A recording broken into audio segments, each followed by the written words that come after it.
Hi friends, இன்றைக்கி வந்து jelly எப்படி செய்கிறதுன்னு பார்க்கலாம். ஃபஸ்ட்டு இதை வந்து நல்லா ஹீட் பண்ணிக்கலாம். அதுக்கப்புறம் வாட்டர்மெலான் எடுத்துக்கலாம், ஏன்னா நம்ம வாட்டர்மெலான் ஜெல்லி செய்ய போகிறோம். அதுக்கப்புறம் நம்ம வந்து அதை ஜூஸ் ஆக்கிட்டு அதுக்கப்புறம் நம்ம வந்து அதை நல்லா வடிகட்டிடலாம்.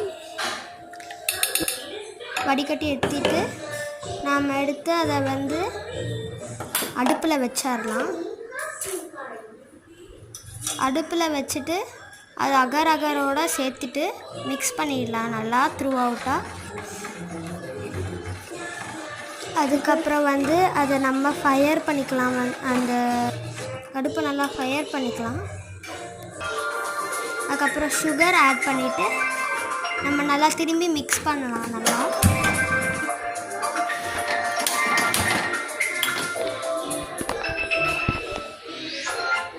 நம்ம நல்லா மிக்ஸ் பண்ணிக்கிட்டால் நம்மளுக்கு நல்ல ஒரு ஜெல்லி கிடைக்கும். அதுக்கப்புறம் வந்து நம்ம அதை நல்லா கூல் டவுன் பண்ணிக்கணும். நம்ம அதை ஃப்ரிட்ஜுக்குள்ளே வைக்கணும்னு அவசியம் இல்லை, அப்படியே வெளியில் வச்சாலே போதும். தேங்க்யூ. அடுத்த வீடியோவில்